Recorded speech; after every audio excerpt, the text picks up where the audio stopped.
Agárrense fuerte, la noticia que ha hecho temblar los cimientos de la farándula española acaba de explotar.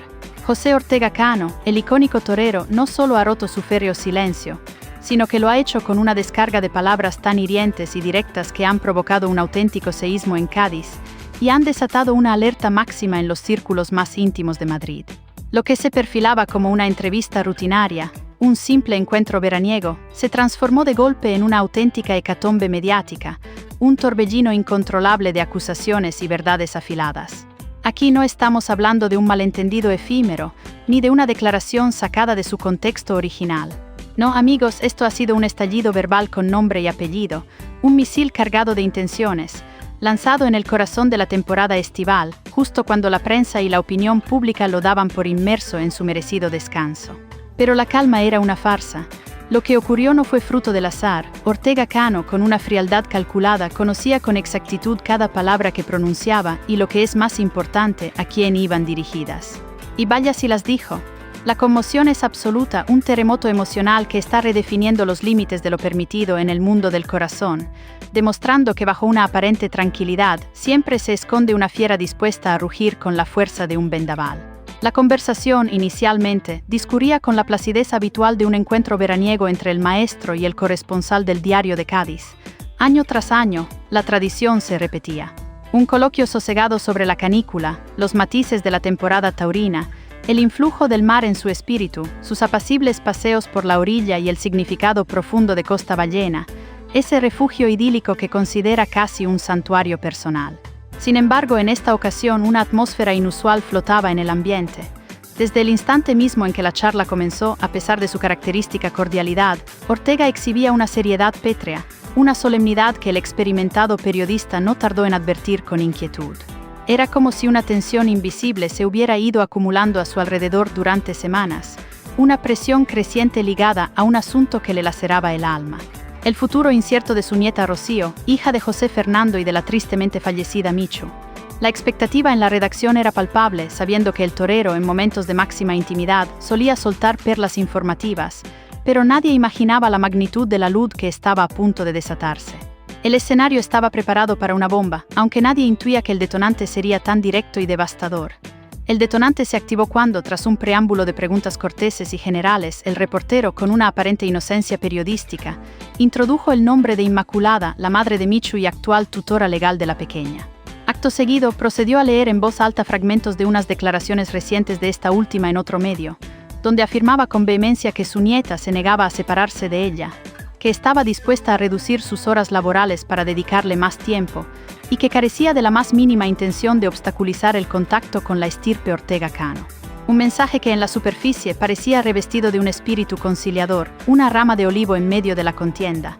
No obstante, Ortega lo absorbía con la mirada fija, inmutable, sin el menor parpadeo, como una estatua esculpida en piedra que aguardaba su momento. Aguantó el mutismo hasta que el periodista concluyó la lectura y entonces, sin elevar la voz, pero con una firmeza que no admitía la menor réplica, espetó: «No me creo nada ni de ella ni de su hija Tamara». Un silencio sepulcral se adueñó del espacio, no solo por el peso intrínseco de la frase, sino por la devastadora continuación que le siguió, un golpe maestro de estrategia y un presagio de la tormenta que se avecinaba, un momento que quedaría grabado a fuego en la crónica rosa. El eco de aquellas palabras se propagó como una onda expansiva, dejando a todos los presentes en un estado de estupefacción, no solo por la crudeza de la negación, sino por lo que el torero exigió a continuación. Ortega pidió con una insistencia inquebrantable que sus palabras fueran registradas de forma textual sin el más mínimo matiz, sin censura alguna. Quería, y lo dejó meridianamente claro, que ese mensaje llegara sin filtros, directamente a su destinataria, a la propia Inmaculada y a quienes, según su percepción, estaban instrumentalizando la situación de la menor para satisfacer intereses personales. Pero su ofensiva no se detuvo ahí. El maestro añadió con una seriedad que helaba la sangre que la sentencia judicial respecto a la custodia de la niña Rocío se conocería muy pronto, y que, llegado ese momento, muchos se llevarían las manos a la cabeza. Fue una declaración concisa, desprovista de adornos superfluos, una advertencia directa y predeterminada, un puñetazo sobre la mesa destinado a desbaratar cualquier maniobra. Este golpe de autoridad, lanzado con precisión quirúrgica, marcó un punto de inflexión, una declaración de guerra abierta que sentaría las bases de un conflicto aún más encarnizado, desvelando una estrategia legal y mediática que hasta ese instante había permanecido en la sombra. La relación entre los Ortega Cano y la familia de Michu ha sido, desde hace mucho tiempo, un terreno sembrado de complejidades y desencuentros. Pero la situación tomó un giro dramático y escaló a niveles insospechados tras el fallecimiento de Michu, convirtiendo la custodia de la menor en el epicentro de una batalla legal y emocional sin cuartel.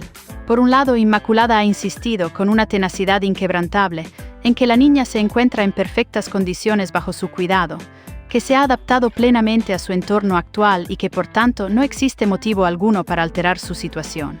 Su discurso se ha centrado en la estabilidad que ella le proporciona.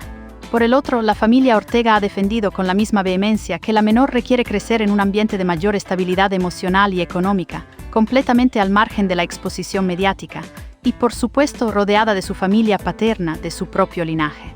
Esta abismal diferencia de criterios ha alimentado una guerra silente, una contienda subterránea que con las últimas declaraciones de Ortega Cano ha estallado de manera ruidosa y pública, dejando al descubierto un conflicto que llevaba demasiado tiempo gestándose y que ahora se revela con una crudeza desoladora ante los ojos de una audiencia sedienta de detalles. La chispa que de manera definitiva prendió la mecha de este polvorín fueron unas previas declaraciones de Inmaculada, en las que con una ambigüedad calculada abogaba por empezar de cero, pero al mismo tiempo dejaba entrever críticas veladas y punzantes. En el círculo más íntimo de Ortega Cano, estas palabras no solo fueron interpretadas como un conjunto de mensajes contradictorios, sino que la desconfianza se acrecentó al comparar lo dicho con lo hecho. No hacía mucho tiempo, Inmaculada había arremetido públicamente contra Gloria Camila, la tía de la pequeña, en un ataque directo y sin paliativos. Y su otra hija, Tamara, había aparecido en numerosos programas de televisión, relatando su versión del caso, cobrando sumas considerables por cada intervención, una conducta que para la familia del torero era más que suficiente para alimentar una desconfianza abismal y justificada. Cuando el periodista, con astucia, planteó todas estas incoherencias en la entrevista, Ortega Cano no mostró la menor vacilación. Su respuesta fue fulminante, tajante, cortando de raíz cualquier atisbo de interpretación ambigua. «No me creo nada», repitió con una claridad meridiana, dejando patente que no estaba dispuesto a tolerar que se jugara con el porvenir de su nieta, ni un segundo más. La firmeza en su voz, el gesto inmutable de su rostro, todo ello conformaba una imagen de determinación inquebrantable, una advertencia rotunda para todos aquellos que pretendieran manipular la situación, una muestra irrefutable de que el límite había sido traspasado y que el torero no recularía un solo paso en esta batalla que consideraba vital. La entrevista en ese punto de máxima tensión se interrumpió abruptamente. El torero, sin esperar más preguntas, se levantó de su asiento, solicitó que no se le tomaran más fotografías y sentenció que no tenía nada más que añadir, solo aquellas frases que para él lo resumían todo y transmitían un mensaje inequívoco. Esa misma mañana, la exclusiva con todo su peso explosivo fue publicada íntegramente por el Diario de Cádiz. No hubo censura alguna, ni resúmenes suavizados, ni eufemismos. Las frases salieron tal cual el torero las había pronunciado, sin la menor alteración, y como era de prever, la reacción fue volcánica. Las redes sociales explotaron al instante. En cuestión de horas, Ortega Cano se convirtió en tendencia indiscutible en Twitter y en los grupos de WhatsApp de la prensa del corazón. El término «la rajada de Cádiz» circulaba sin freno, alimentando la vorágine informativa. La historia no tardó en escalar a los medios nacionales. Programas de televisión interrumpieron su programación habitual para dar paso a boletines especiales de última hora. Ortega Cano rompe su silencio con duras palabras contra la madre de Michu, rezaban los titulares, que acompañaban la noticia con un montaje de imágenes de archivo meticulosamente seleccionado.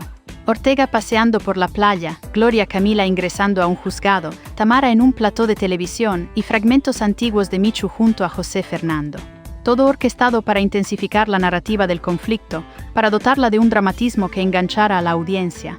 Para no perderse ni un detalle de esta saga que sigue desvelando giros inesperados, asegúrense de suscribirse a Alerta Rosa y activar las notificaciones. Es el único lugar donde encontrarán el pulso real de la noticia, sin filtros ni medias tintas.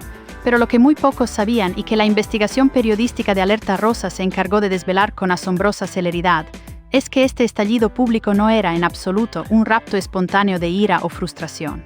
Llevaba semanas gestándose en la trastienda, cociéndose a fuego lento, con una meticulosidad digna de una estrategia militar.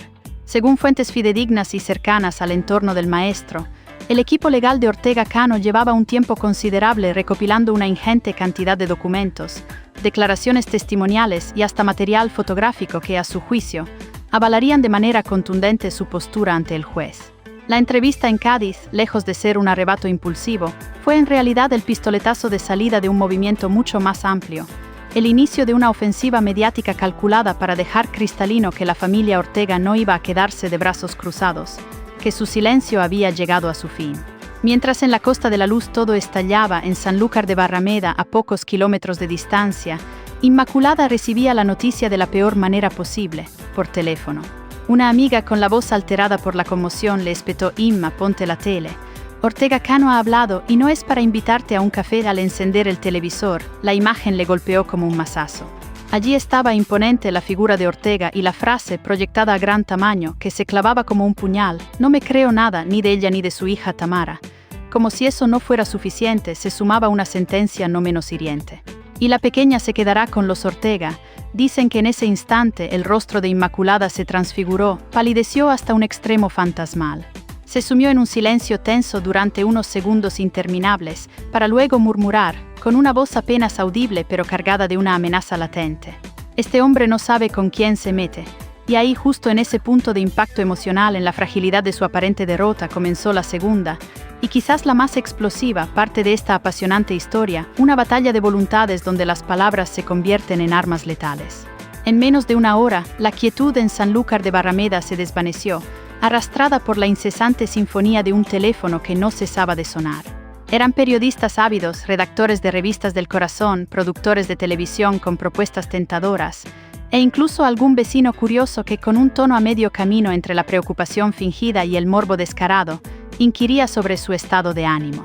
Algunos le ofrecían con premura espacios en directo en los programas más codiciados, otros simplemente buscaban arrancarle una reacción, una chispa que alimentara el fuego mediático. Pero Inmaculada, con una determinación inquebrantable, no contestó a nadie, no en ese preciso instante. Lo único que hizo con la mano temblorosa fue marcar el número de su hija Tamara, que en ese momento se encontraba en la vorágine de Madrid. La conversación, según el testimonio de un confidente cercano, estuvo lejos de ser un intercambio sereno. Tamara, con una ligereza que rozaba la imprudencia, le aconsejaba a su madre que no se alterara, que aprovecharan la inesperada repercusión para salir en televisión y exponer su propia versión de los hechos, para rentabilizar la crisis. Inmaculada, sin embargo, con un tono que oscilaba peligrosamente entre la rabia contenida y la más profunda decepción, le replicó con vehemencia que no pensaba regalarle ese espectáculo a Ortega Cano, que si él anhelaba una guerra, la tendría, pero no desde la superficialidad de un plató de televisión, sino por otros medios, dejando entrever una estrategia legal mucho más contundente y un enfrentamiento fuera de los focos mediáticos que le daría un giro inesperado a esta trama ya de por sí compleja. Mientras tanto, la entrevista publicada por el Diario de Cádiz se convertía en un fenómeno viral, acumulando miles de visitas en cuestión de minutos, una prueba irrefutable de la sed de información del público.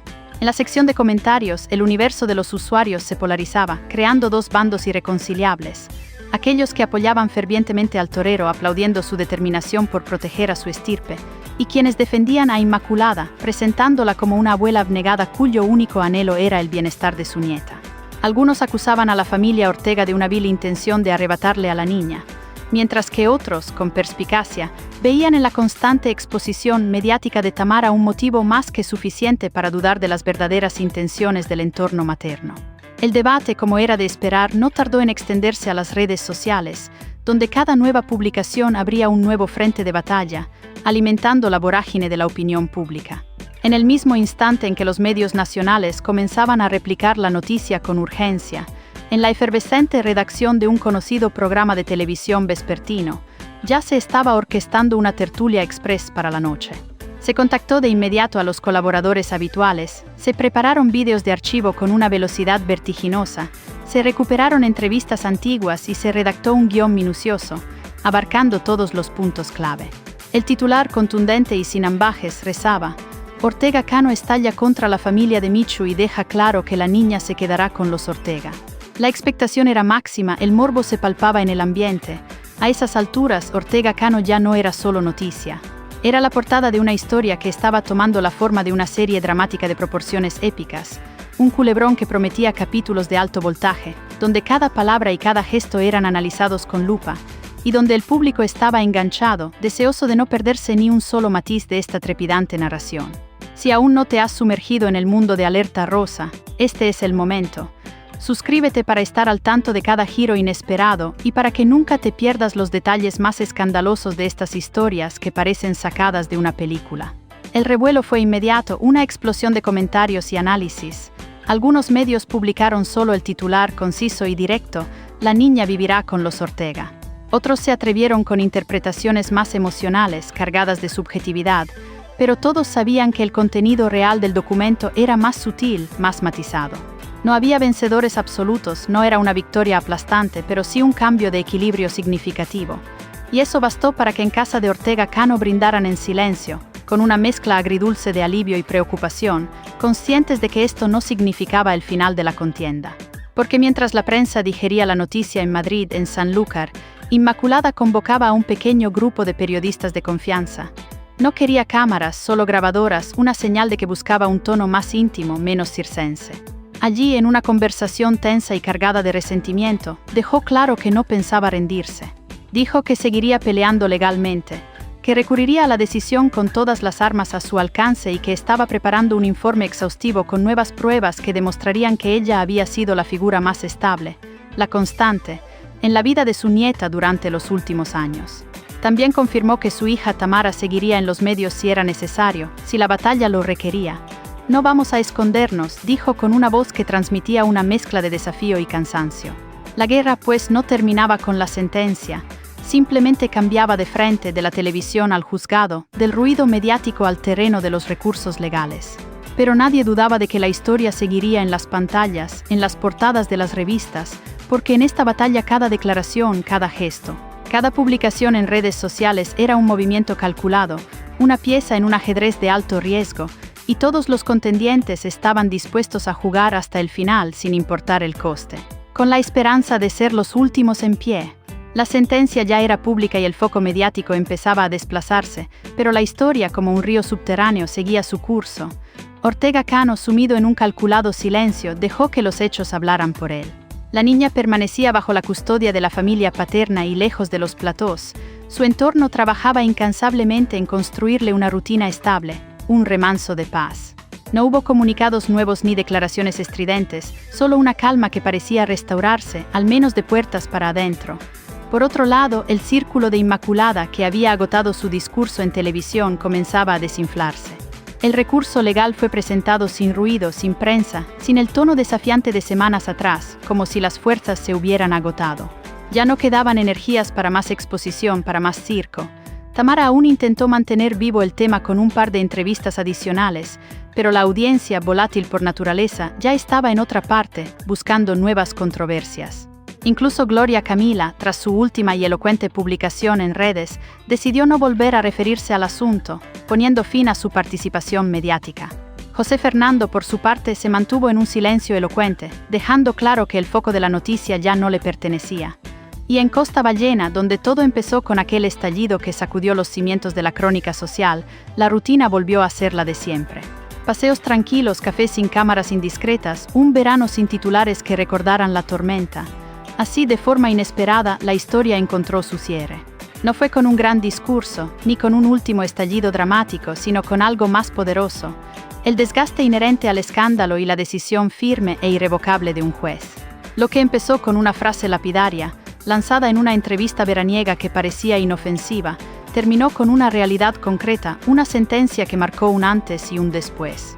La menor se queda con los Ortega y el resto se queda con su versión de los hechos, con sus recuerdos y sus heridas. Así que no se lo pierdan.